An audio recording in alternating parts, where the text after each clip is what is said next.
G'day campers, welcome to 1010 Adventures. I've just finished up a 3-night stay in Kennett River, just off the Great Ocean Road, halfway between Lorne and Apollo Bay.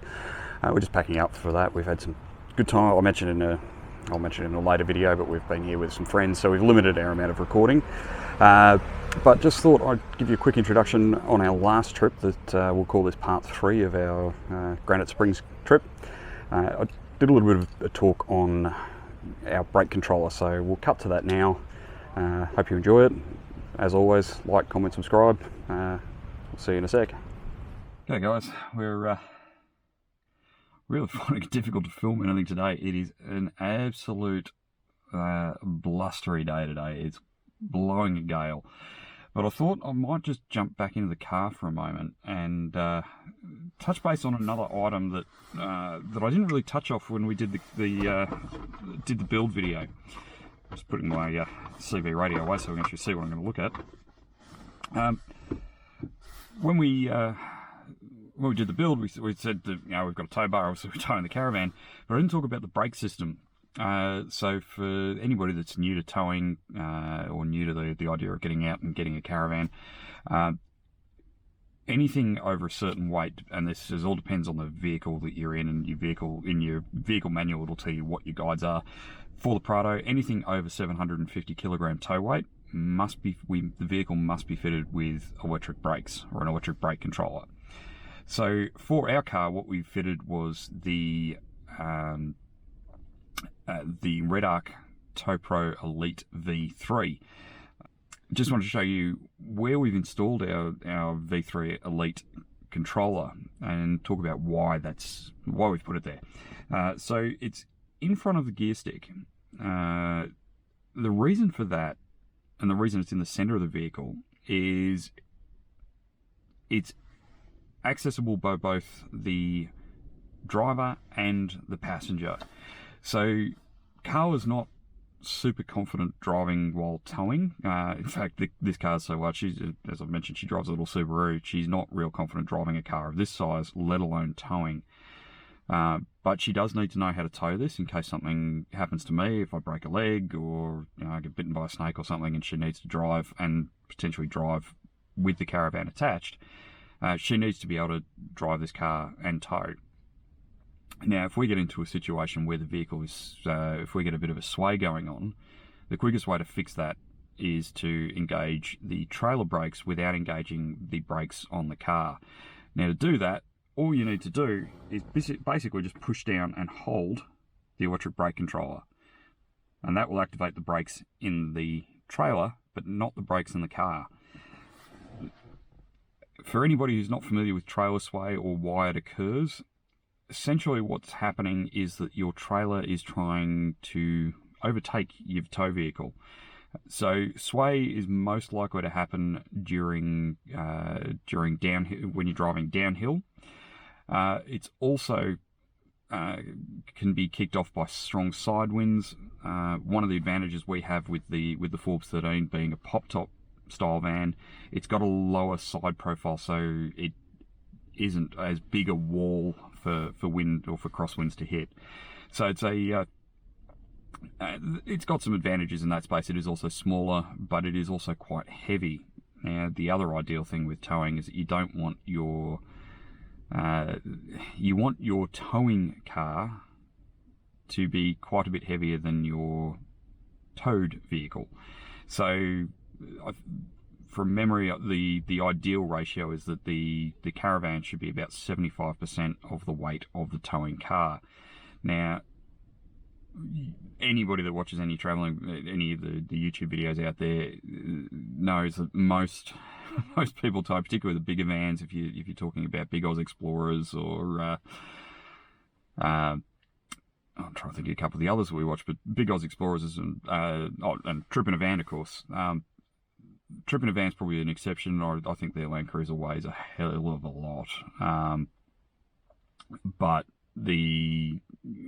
for big Oz Explorers, they've got a reasonably heavy van that they're towing, and I would say that they're probably running close to a 1-to-1 ratio as far as weight is concerned. for this car with the GVM upgrade, we can have this vehicle up to 3.5 ton. So it's GVM. So many acronyms, it's so hard to remember. The GVM of this car base is 2,990 kilos. We've had that increased, so it's now 3,500 kilos. Depending on where you are, the Lovell's GVM upgrade also increases your GCM by the same amount. So if you remember back to a previous video, I said that I was going to lose 500 kilos off what I could tow.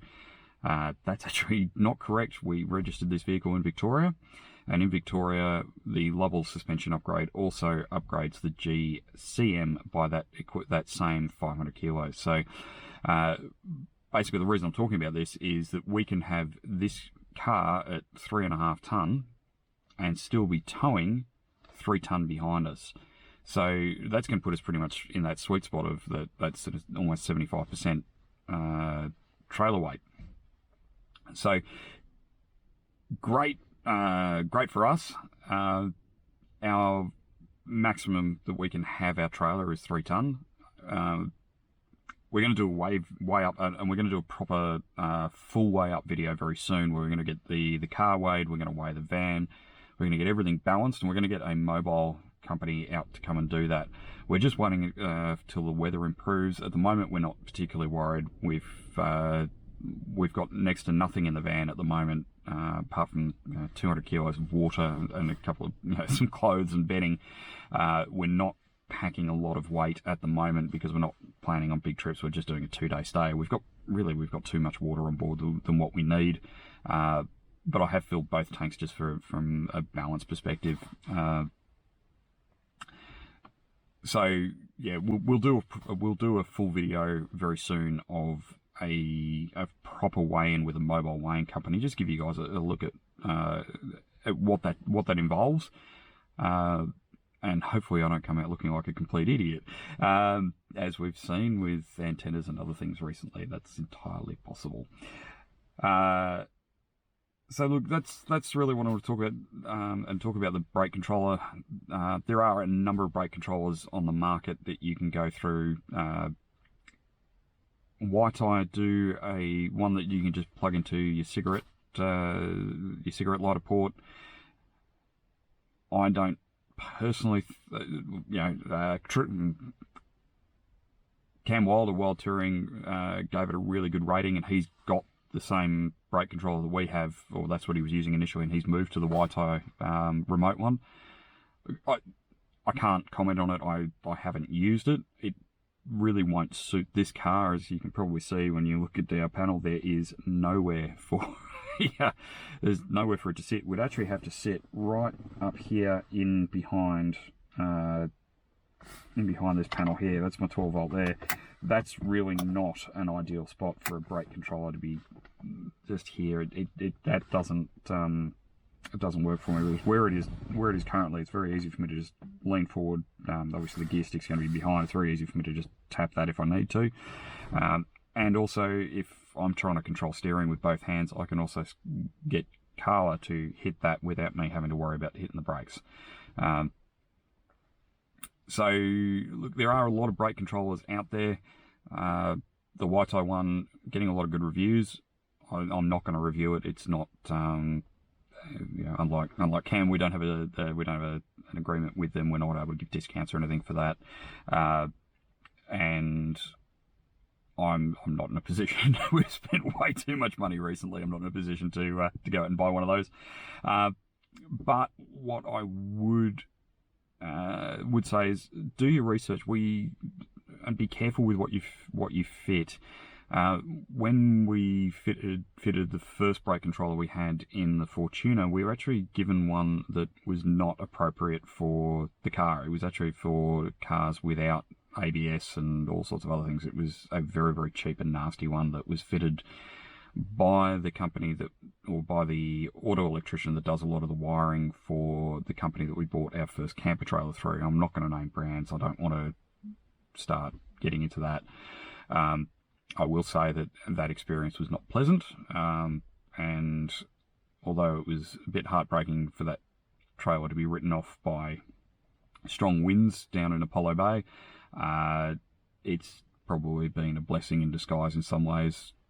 On that note, insurance, definitely get it. But yeah, the brake controller that they fitted in our car was not good. We actually ended up getting upgraded when we upgraded the cabling to be able to tow this van, because this needs a 12-pin connector, whereas the previous trailer only needed a 7-pin. When we did that, we upgraded the brake controller and the Fortuner to a Towpro Elite V3, which is the same as what we fitted into the Prado. And I will say, it's a really easy to use unit. At some point in the future, I'll do a little bit more of a guide on how to use it. I wanted to talk in this video about why I fitted it where it is, and that is, as I said, so that either the passenger or the driver can activate those brakes in the case of trailer sway. So look, hopefully we'll get some more footage done today. I'm really hoping the wind dies out a bit and I can get the drone up, because the scenery here is just stunning. I mean, this is, as I said, private property. It's a farm out in the up in northern Victoria, just outside Lancefield, and it's just beautiful out here. It is absolutely stunning. So hopefully, yeah, I can get the drone up and give you guys a really good look at just how pretty it is. We have got a beautiful water hole just next to us. Like, I'm just looking at the car window at it, and it is it's beautiful out here. It really is. So on that note, guys, if you've got any questions on anything in this part of the video, if you got any questions, comments, or concerns about what I've said about the brake controller, please put them in the comments below. Hang tight, we'll keep some more footage coming through. Okay, so hope you enjoyed that video. Just a quick one this time, about as quick as I'm going to be able to edit tonight. It's currently Tuesday. I always try to get my videos uploaded Tuesday night, so hope you enjoy this one, and thanks for watching. We'll see you in the next one.